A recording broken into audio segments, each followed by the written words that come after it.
धैर्य तो जनता को चुकी है। अरे वो हैदराबाद वाले भी अपने भाई आए हैं। राशिद शरीफ जी, पूरे पंजाब, राशिद जी कब तक हिंदू, राशिद जी, पंजाब शरीफ साहब, प्रेम दादा आ रहा हूं, ये कब तक हिंदू मुसलमान करेंगे? कुछ होना नहीं, कुछ निकलना नहीं, इससे आ रहा हूं आपके पास। अवधेश जी, आपने सबको सुना, जनता को ड्रामा नहीं चाहिए, डिलीवरी चाहिए। ड्रामा चाहिए होता तो अनुराग भदौरिया से बड़ा नेता इस देश में कोई होता? आप सोचिए कितनी बड़ी कुर्बानी अगला दे रहा है, हरे के अलावा अगला कुछ पहनता ही नहीं है। इनसे बड़ी कुर्बानी किसी ने दी है? नहीं दी है।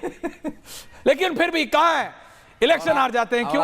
क्योंकि जनता को ड्रामा नहीं, डिलीवरी चाहिए। अवधेश दादा, लेकिन भाई कुर्बानी आप भी दे रहे हैं। हम कहां दे रहे हैं? अभी तो कुर्बानी अब तो हर रंग छेड़ दिया है अनुराग जी। आप जितनी नहीं दे शांत हो जाइए।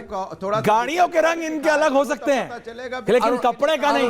अनुराग जी को 7 दिन की 7 अलग रंग की गाड़ियां हैं अगले पे देंगे, लेकिन कपड़ा हरा हमेशा। ओके, एक एक करके। अनुराग दादा आ रहा हूं। अनुराग दादा, वो आपका मेरा बैंटर चलता है, प्लीज रिलैक्स। अनुराग दादा, वो आपका मेरा बैंटर चलता है ना, आप मेरे को बोलते हैं रिलैक्स। Thank you. असलियत क्या है जनता जानती है। 2 versus 2। Thank you. Avdhesh ji, Rohit, Aishwarya ji, आपने कहा कि जो प्रदर्शन करेगा वो जीतेगा। हालांकि कई बार प्रदर्शन के कम करने पर भी जीते। मैं 2 उदाहरण यहां दूंगा और कुछ तथ्य रखूंगा। सबसे पहले पश्चिम बंगाल पर आते हैं। पश्चिम बंगाल 1960-61 में पूरे जीडीपी में उसकी 10.5% की हिस्सेदारी थी, 10.5%। और आज ममता बनर्जी के शासनकाल में और पहले कम्युनिस्टों को मिला दिया तो 5.6% हो गया। किसी भी स्टेट का इतनी जीडीपी में गिरावट आ सकती है क्या, मैं पूछ रहा हूं। जब कम्युनिस्टों की सरकार के पहले वहां 127.5%, जो राष्ट्रीय औसत था पर कैपिटा इनकम का, उसका 127 मतलब 100 देश की आय थी, उससे 27% ज्यादा। आज कितना रह गया है? 83%। तो आप ये देखेंगे कि जितने अब 27% हिस्सेदारी थी टोटल जो है उनका राष्ट्रीय उत्पादन में, आज 3.9% रह गया है। तो ये स्थिति, इसके बावजूद वो चुनाव जीत रहे। अब जरा मैं उत्तर प्रदेश पर आता हूं। उत्तर प्रदेश को देखिए, बड़ी आलोचना इसलिए कि आज अनुराग जी यहां हैं। उत्तर प्रदेश के कुछ आंकड़े 2015-16 में जो टोटल 13,34,000 करोड़ का ये जीडीपी था टोटल, आज मालूम है कितने का हो गया है? 35 लाख करोड़ रुपए का जो है लगभग ये जीडीपी उत्तर प्रदेश की हो चुकी है।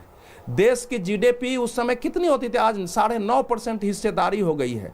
थर्ड इकोनॉमी है वो राज्य की। तो आप देखेंगे प्रति व्यक्ति आय देश के हिसाब से कम है, लेकिन उस समय 43,000 थी, आज 1,20,000 है। ऐसे में टोटल आपको बता सकता हूं वो सरकार हारेगी कि जीतेगी। सवाल तो यह है कि अगर आप काम नहीं करेंगे और काम करने वाले के बारे में दिन रात आरोप लगाएंगे। हम आम आदमी पार्टी पर आता हूं। सोमनाथ जी कहते हैं सड़कें देखिए। दिल्ली में मैं जितने दिनों से हूं, एकमात्र आम आदमी पार्टी की सरकार थी 10 वर्ष जिसने एक सड़क की मरम्मत नहीं कराई। दिल्ली की सारे सड़कें बिहार की तरह गड्ढों में बदल गए, गाड़ियों का मेंटेनेंस कॉस्ट बढ़ गया, कहीं आपको तेज में जाना हो जा नहीं सकते थे। यह हालत दिल्ली की थी। जब मैं टीवी पर उठाता था तो कई बार लोग विरोध करते। जब अरविंद केजरीवाल जी जेल से निकल के आए और एक एक सड़क पर जाने लगे, मनीष सिसोदिया जी की मैं सड़कें बनवाऊंगा, तब लोगों के ध्यान में आया है। जितने फ्लाईओवर है दिल्ली के, कहीं पर एक पेंट नहीं हुआ है। जितने फुट ओवर ब्रिज बनाए गए, वो सारे फुट ओवर ब्रिज दुर्घटना की हालत में पहुंच गए हैं, जंग लग रहे हैं। आप कैमरा लगा के देख लीजिए। इस प्रकार की एक निकम्मी सरकार काम जब होगा दिल्ली में, और ये काम होगा नहीं। सोमनाथ दादा कुछ बोलना चाह रहे हैं। सोमनाथ दादा, अवधेश जी, अनुराग जी आ रहा हूं। सोमनाथ दादा कुछ कह रहे हैं। ये आदमी इतना झूठ बोल रहा है। कैसे, क्या झूठ बोल रहे हैं ये आदमी आपके पॉपुलर चैनल का फायदा उठा। देखिए बदतमीजी नहीं है देखो बदतमीजी नहीं। सोमनाथ देखिए, सोमनाथ भारती बदतमीजी नहीं। बदतमीजी करेंगे तो मैं भी बता दूंगा। 20 साल बाद बना, ये 15 साल बाद बना। मैं ये कह रहा हूं कि एक सड़क की मरम्मत हुई हो तो कोई बता दे अरविंद केजरीवाल के कार्यकाल में। कल आ जाओ मालवीय नगर, पूरी सड़कें गड्ढों में बदल गई। नहीं, एक तो तमीज से बात करिए। सुनिए भाई, मैं ये तमीज से बात करिए। नहीं,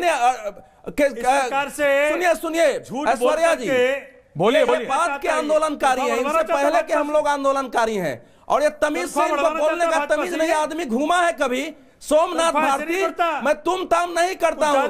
सोमनाथ भारती, सुनिए आंदोलन सुनो। आंदोलन की दुनिया में सोमनाथ भारती से 1000 गुना लोग मुझे जानते हैं। हाँ, बोलने की तमीज नहीं है, बोलने की टेलीविजन पर बैठ के, इसीलिए चुपचाप जनता ने रहो, हरा आगे दिया। मालवीय नगर। और इसीलिए अरविंद केजरीवाल ने भी सरकार से बाहर कर दिया। मैं मालवीय पर्सनल नगर। टिप्पणी नहीं करता बताओ हूं, तुम्हें। रिलैक्स। तमीज नहीं है बात करने की, आप बात का जवाब दो। राजा मालवीय नगर। नहीं, ये तो ये इस प्रकार से भाषा बोलना ही क्या है? इस आदमी से मेरी उम्र ज्यादा है, इस आदमी से समाज में, देश में अरे मैंने कल आ जाओ ना हजारों मालवीय गुना ज्यादा काम किया है। जाके पूछो मनीष सिसोदिया, अरविंद केजरीवाल से कि मैं कौन हूं। चरण चुंबन जिंदगी में कोई नगर आंदोलन क्या नहीं किया, कर रहे हो? उतर के वही तुम्हें अंदर के दिखाना कि नजारे देश में में आगे इंदौर बताते हैं, में दूसरे को तुम ताम करेंगे। गंदे पानी से तुम्हें वकालत दिखाना है करते मतलब हैं आपके ये। क्या हो रहा है? मैं तो कह रहा हूं कि ऐश्वर्या जी, आप कैमरा बच्चे मर लेके रहे हैं। चलिए, चलिए। फुट ओवर ब्रिज 17 लाख लोग मर पर रहे हैं। अगर आम तो दिखा आदमी नहीं। पार्टी ने पेंटिंग कराई हो तो मैं पत्रकारिता छोड़ दूंगा। ये आदमी झूठ बोल रहा है। हम लोगों ने सर्वे किया जा करके, लोगों को एक एक झूठ फुट ओवर बोलना, ब्रिज कल आ जाओ। बना हुआ है, मेट्रो से लगे हुए, अरे कल आ जाओ मालवीय सब में नगर। जंग लग गए हैं पूरे में, छूने तक की नौबत नहीं आई।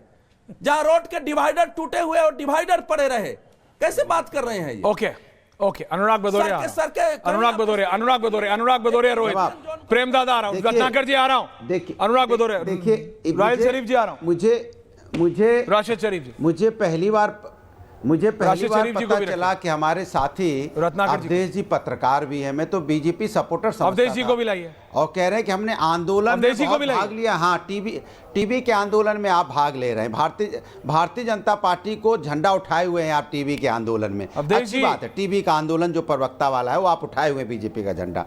और पत्रकारिता को अवधेश जी बदनाम मत कीजिए। बीजेपी की आप झंडा उठा रहे थे, पत्रकार बता रहे हैं अपने आप को। हमें शर्म आने लगी, बताओ। हमें लग रहा हम डिबेट उठ जाए, इतनी शर्म आ रही है कि आप पत्रकार अपने आप को बता रहे हैं। तो यार फिर पत्रकार लोग क्या करते होंगे सोचिए। जब अच्छा, ऐसे मैंने पत्रकार होंगे जो मैंने जो एक ही डाटा दिया है, पार्टी की बात करेंगे तो फिर और मैंने जो पत्रकार किसानों को शर्म ना आए। ऐसा तो मत बोलिए, ऐसा मत बोलिए। और आप बता रहे थे भारतीय मैंने जो उत्तर प्रदेश डाटा में दिया है ना, आप तो 9 अभी लाख बात करोड़ का सुनिए, कर्जा है मैं उत्तर व्यक्तिगत प्रदेश के टिप्पणी ऊपर नहीं में। करता हूं, और अनुराग उत्तर जी। प्रदेश में जो आप हालत है वो हमें समाजवादी बताने की पार्टी जरूरत में नहीं आए हो, जरा है। जाके आज उत्तर शिवपाल प्रदेश यादव की से जो पूछो, मैं महिलाएं कौन आदमी, सुरक्षित आपको मालूम ही नहीं नहीं है। है। चोरी डकैती, हत्या, लूट मार, बलात्कार साफ देखने को मिलता है। किस तरह से कस्टडियल में यहाँ पुलिस कस्टडियल में डेथ हुई, उस पर आप मत बताइए। क्यों आप ऐसी अपनी पोल खुलवा रहे हैं? ऐसे पत्रकार बीजेपी के सपोर्टर मत बोलिए कि आप बीजेपी आप बात करेंगे हमें पोल खोलनी पड़ती है। तो ऐसा मत कीजिए, आप बीजेपी को मत चौपट कीजिए। कम से कम बीजेपी का झंडा उठाते तो ठीक से बोलिए। दूसरी बात, मैंने जो डाटा रोहित बहुत अच्छी बात बोली। रोहित कुछ कह रहे हैं। मैं गया और मुझे नहीं चलो मुझे अब जरा इनको चुप कर दीजिए, हम बहुत ध्यान से ये नहीं चुप होते हैं, जानते नहीं हो क्या इतने दिनों से।